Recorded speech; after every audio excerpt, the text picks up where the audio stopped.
All right, well, so I was getting super excited because I got my plates and I wanted to put them on, right?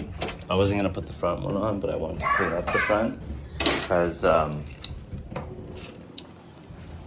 everyone's got the black wings and stuff in the States and the V's in the States, and like, look how nice that looks with no front license plate.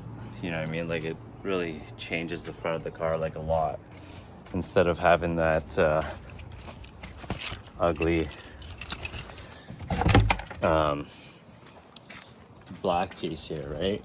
Like, this was sitting here before, and it's like an expensive car.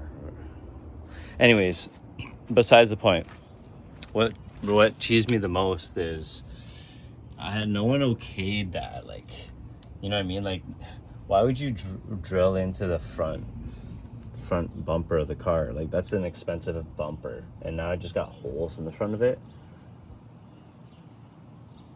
Like, I don't understand.